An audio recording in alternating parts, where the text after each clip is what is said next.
Hi, welcome to the Lawcast. My name is Melanie Thorley and I'm the director here of MJT Law. So those of you who are regular viewers of the Lawcast will know that quite a few weeks ago now I made a decision to stop dyeing my hair.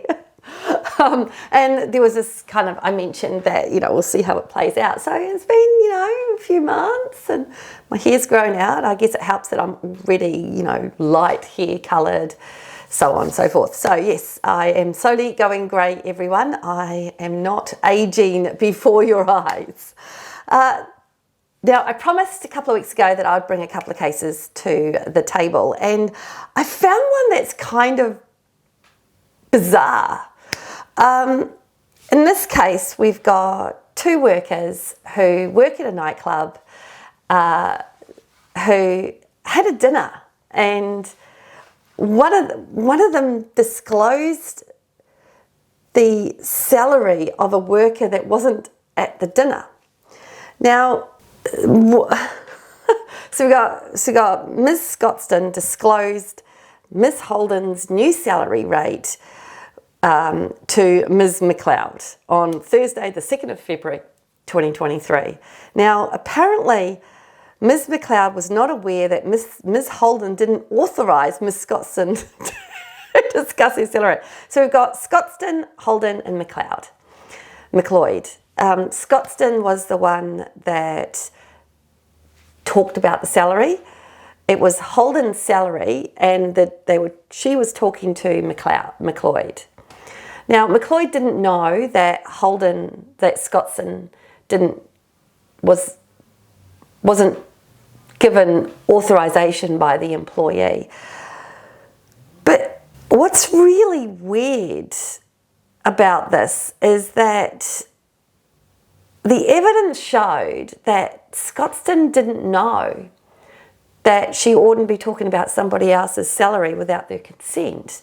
I just think that's a really weird argument. It was ultimately successful, and the case is very long, but it was just very strange that they were having this dinner, and she talked about this salary, and she didn't realise that she probably oughtn't be talking about that sort of thing. And I wonder if this is a knock-on from those of you who are watchers and listeners of the Lawcast, and those of you who are working and operating in businesses in Australia know that some time ago we had legislation change this year that made pay secrecy clauses invalid. And it went one step forward. It said that any new contracts moving forward must have that particular clause removed. So I'm wondering if this kind of concept of talking about pays just all of a sudden became fine, and people weren't realising that it's about your own pay you can talk about.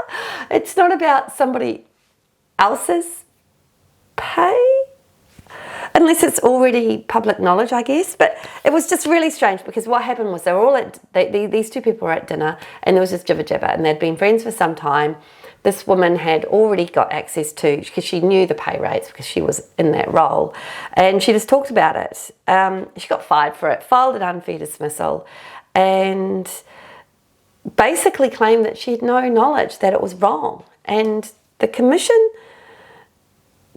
kind of accepted that on the balance of probabilities, McLeod breached confidential information clause when she informed Louis of the Holden's salary, but said, "I do not accept this provided a valid reason for dismissal for the following reasons."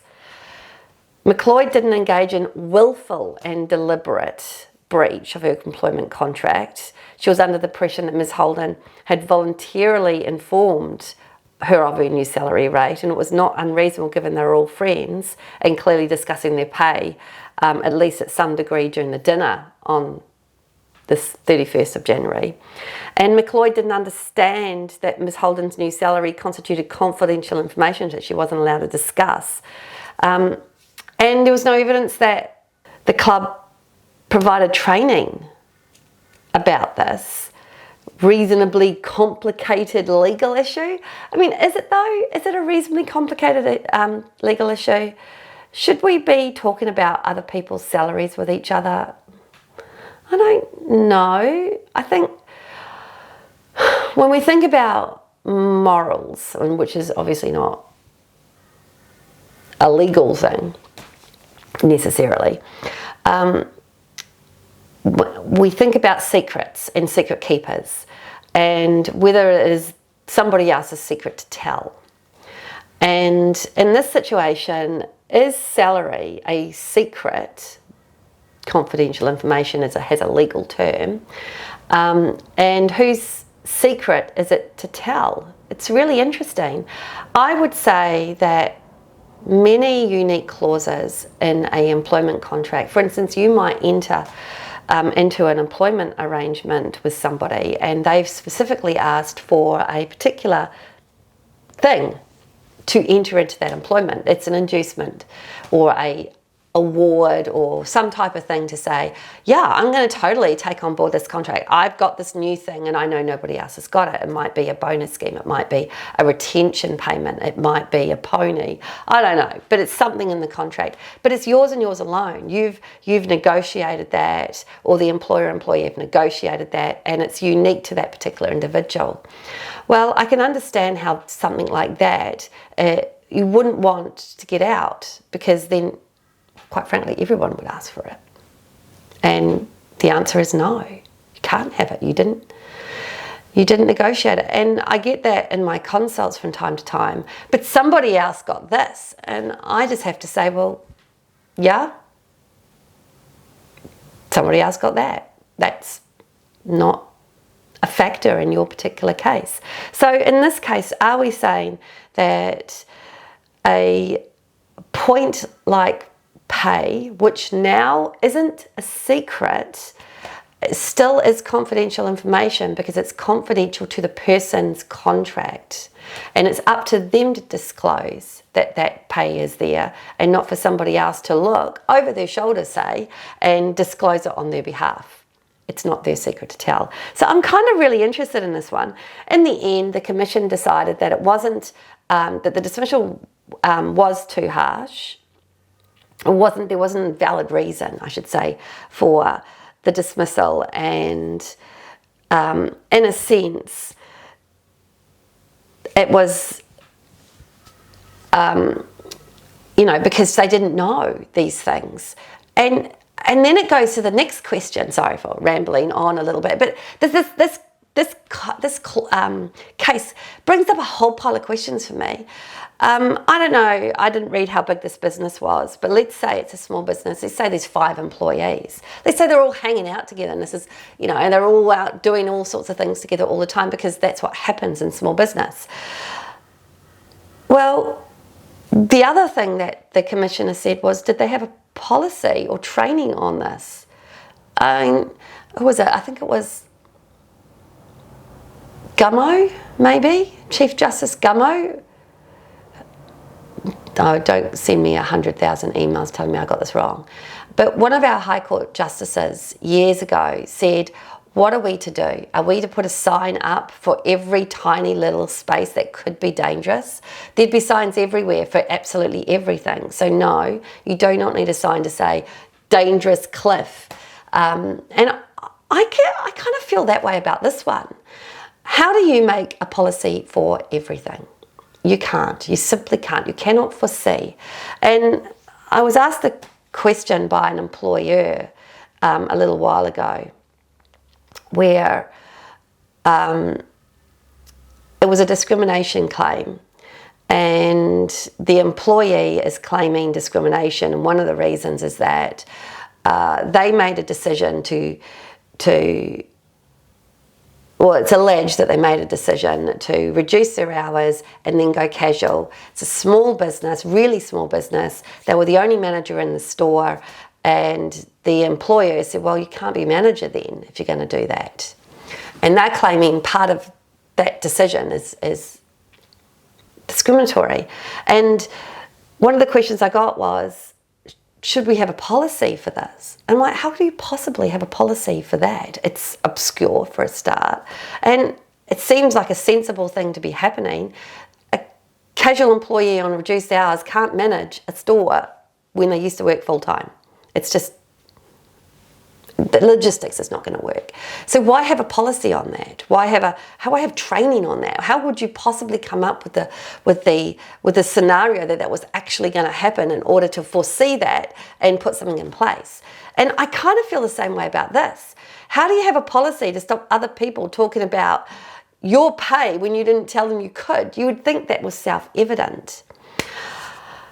I guess the answer here, people, is the should we test. In many ways, should we be talking about this? Should we be discussing this? Does a person know? Whose secret is it? In this case, they were found to not have a valid reason for dismissal. And if I just... The remedy, for one of them, it was $10,000 and the other one, $15,000. It's interesting. Quite a lot, actually. Oh, hang on a sec. Sorry, people. Okay, so one of them received $18,000 plus super, and the other one received $12,000 plus super. It's really interesting. It's quite high, I think, for this. But, I don't know, maybe it's a lesson. Anyway, going back to my original point, I don't know if the employer could have foreseen this. I think this is a tough decision against an employer on this point. But the decision is incredibly long, people, and it goes into a lot of things. And that was a 3-day hearing as well. It means that we're all sitting there for 3 full days listening to evidence. And the commissioner stated that they went over all that evidence, and that's completely fine. But wow, that's a big case. I can only imagine that the employer felt very strongly that it was okay to terminate for someone breaching confidential information, which I absolutely would support. Obviously, I have no idea what happened. I'm not the solicitor in this case. I don't see all the evidence. I'm not sitting there in court or in the commission listening to the hearing. But I think this could have been harsh. I think this could have been really harsh. But the moral of the story here is lessons to be learned from both sides. Employees, think about the should we. Think about whose secret it is. Think about actually what's going on here. And for employers, I think we've got to start thinking about bigger pictures here. The system is quite difficult to navigate at the best of times.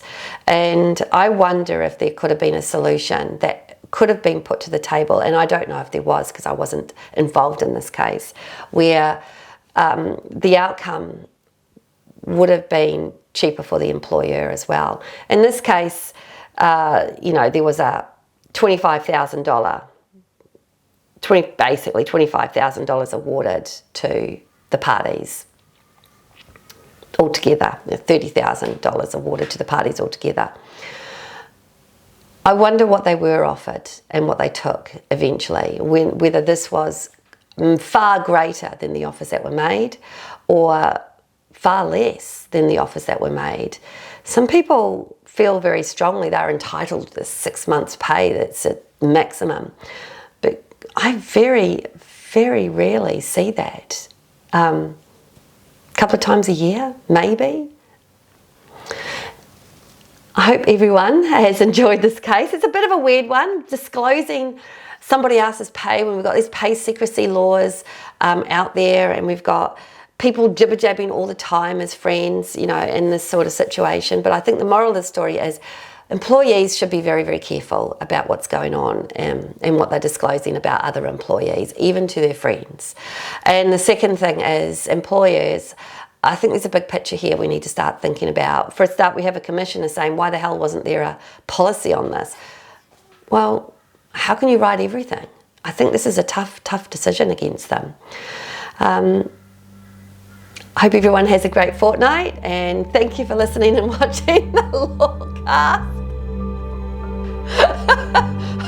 I had a little bit of a rant there, so sorry about that, and we will catch up with you again in another couple of weeks. Thanks for watching.